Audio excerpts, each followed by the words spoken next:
That's right. Welcome in, welcome back, folks. Here we are. We're doing something new. This is a special week. Chloe, settle down. I got the dog out here at the back of my parents' property here. It's a peaceful scene here. Chloe wants to go for a walk. So I thought we'd do something totally different. I could use the fresh air, just everything going on. This is a big week. We're doing something different. So we're doing this outside. So we'll go for a walk in a minute, Chloe. Here's what we're gonna talk about. I'm coming up with 5 ways Notre Dame could beat Ohio State. So let's start with this. Obviously, Ohio State is a big favorite. It was 9.5. I think it's gone even up to double digits now. I totally understand why Ohio State's favored. I have no problem with them being favored.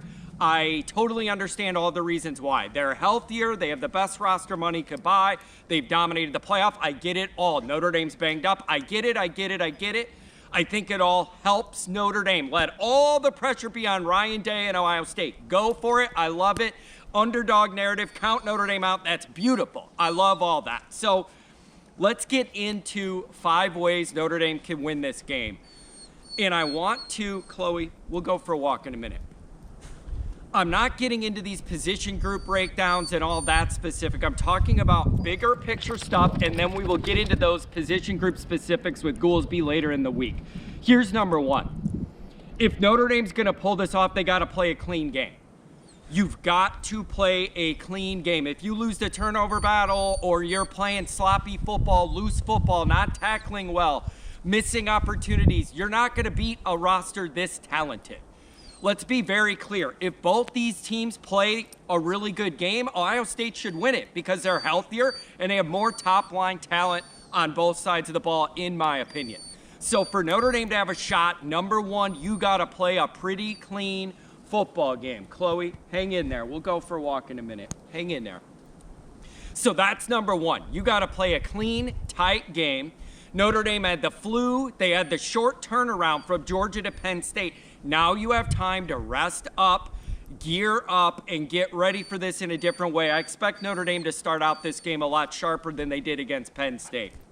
So that's number 1. A clean game by Notre Dame is a requirement to pull this off. Number 2, you're going to have to make those big plays you made against Georgia. So when there's those 3, 4, 5 plays that determine the outcome of a game, you need to be on the winning end of those the way you were against Georgia. So whether that's getting off the field on 3rd and long, a 4th down stop, a 50-50 ball that our guy comes up with, or we get an interception, whatever it is. I just think when you're in this situation, you're going to have to be the team when you have less talent and you're more banged up. You're going to have to be the team that makes those big plays. Think of Georgia, all of those moments against Georgia. Notre Dame came up with that big play. You're going to need that kind of effort again. Here's number 3. Take some calculated risks. I am not asking for Notre Dame to abandon who they are and their DNA and get all wild to do a bunch of crazy stuff. I'm not asking for that. But you may be in a position in this game to have to take some risks to get up and pull one over on Ohio State. You have Al Golden, you have Mike Denbrock, and you have Marty Biaggi, who have all proven that they're guys that could dial something up when you need it. So I think there's going to have to be some calculated risks taken by Notre Dame. I'm not asking for anything too wild. I'm not asking for you to get crazy early in the game when you don't have to. I'm just saying at some point, I see the need for Notre Dame to take some calculated risks. Maybe that's on a 4th down thing. Usually you would punt it. You got to go for it. You don't feel like you could give up another possession to Ohio State and that high-powered offense, whatever it is. Maybe it's Marty Biaggi coming up with some special teams thing we have not seen yet that involves Tyler Buckner. I don't know what you're going to do.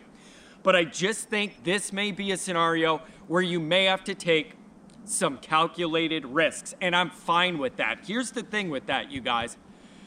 If Notre Dame goes down against Ohio State, I want them to go down swinging. Take chances. Don't go into this like Kelly went into every big game, playing and coaching scared to lose. Go in there trying to win.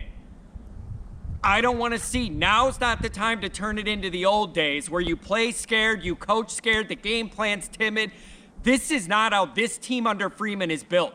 Go for it. And if you do some of this and you just don't make the play, or Ohio State makes the play to stop you or whatever, at least you went down swinging, going for it all, trying to win Notre Dame's next national championship. I will respect that a lot more than playing conservative and scared and not going for it. I'll respect that a lot more. Here's number 4. I know this is easy to say, but is it possible maybe Ohio State is just a little off one day? Like, if you're going to pull an upset when you're now a double-digit underdog, if you're going to pull some big upset, maybe Ohio State makes a couple mistakes that they haven't made. Maybe they're not the sharpest that day. Maybe you can rattle that quarterback a little bit. He gets too frisky thinking, I got all these wide receivers. He throws you a couple balls. So I just think that could be another recipe in this, is if you could get Ohio State uncomfortable early, maybe make them press a little bit. Maybe they give you the ball. Maybe you can make something happen there. So, a lot of it is what we're going to do on our side. It would also help if there was a scenario where maybe those guys are a little off and Notre Dame causes them to be a little off, and you could make some moves there. So maybe that's a part of it too. But you got to put yourself in a position to make Ohio State make some mistakes. That means you got to stop the run early. Put them in 3rd and long, and then get that secondary out there and see if you can tip a couple balls, jump a couple routes, whatever. Let them be cocky about throwing the ball downfield. And Notre Dame's got one of the better secondaries in the nation, even without Ben Morrison. So maybe that's what you need to do, is stop the run early, put them in 3rd and long, and then get after them, pressure that guy, have them make a couple mistakes. That's another piece of this. Here's the last thing I'm going to talk about. And I don't have a calculation for this. I don't have a measurement for this. I don't have any database for this. I'm not looking up, Pro Football Focus and breaking down the numbers. The Notre Dame spirit, man. Lou Holtz always talks about, what won us our big games. The Notre Dame spirit had a lot to do with it.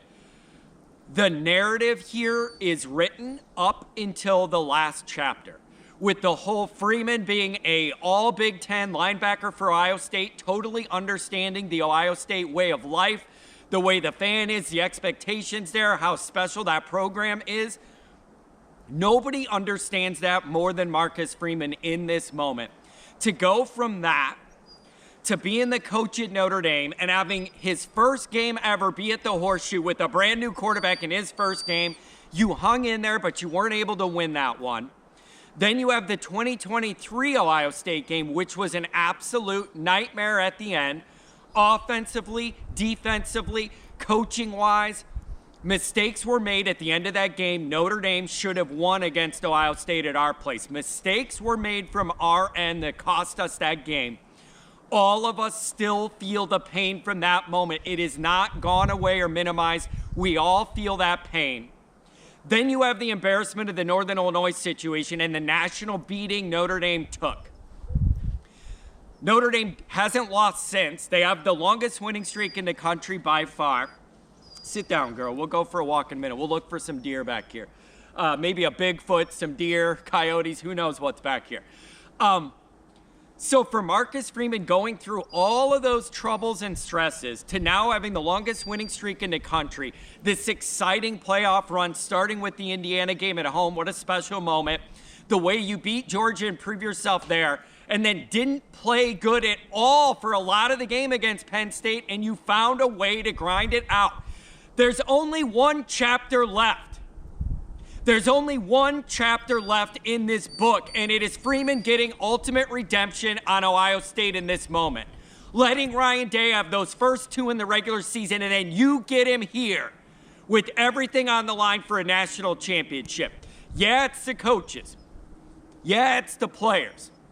But there's some of that Notre Dame magic in the air with this team and the vibe that they have right now. There is some of that Notre Dame mystique and Notre Dame magic that's on Notre Dame's side, and I've said this forever. We'll end on this. I've said this forever, and I swear it's true.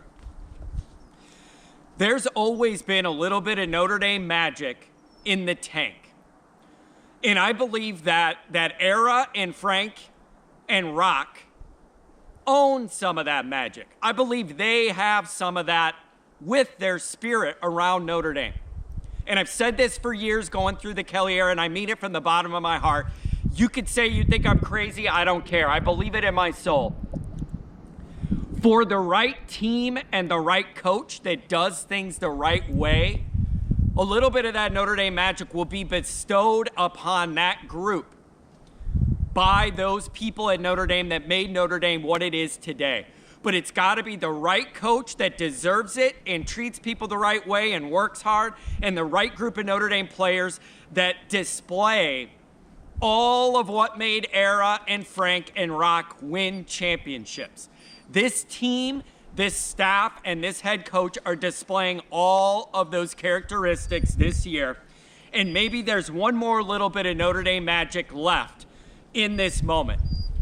I love the fact that everybody's picking against Notre Dame.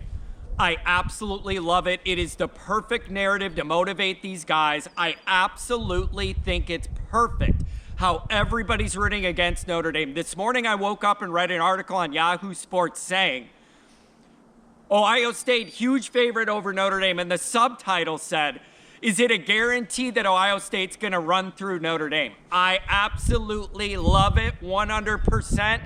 Give me all of those articles you can. Put all the pressure on Ryan Day and Ohio State and Ryan Day's weird beard.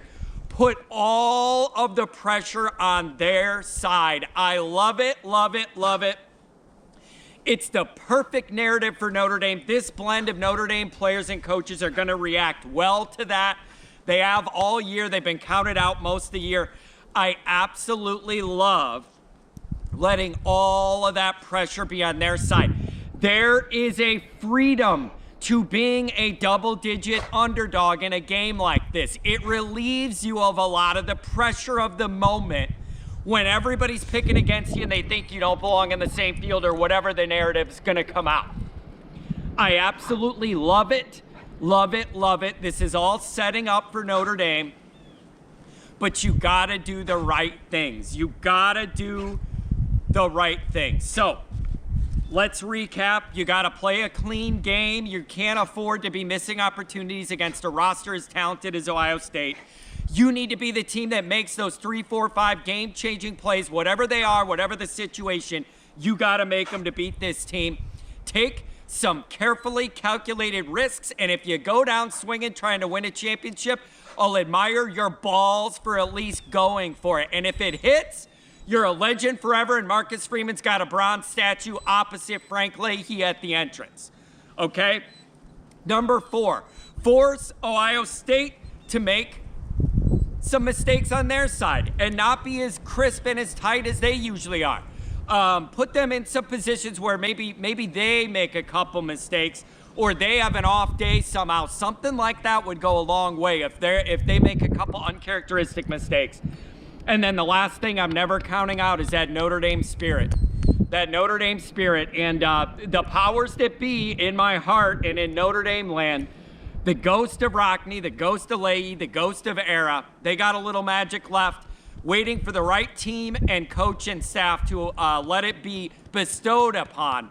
And this group is it. So that's all I got, you guys. I'm going to take this dog for a walk. I'm sorry she was making her little crying noises. She doesn't understand why we're not walking and we're sitting. Love you guys. Love Notre Dame. Love this community. Can't thank you enough for helping build it. Let's go win the championship.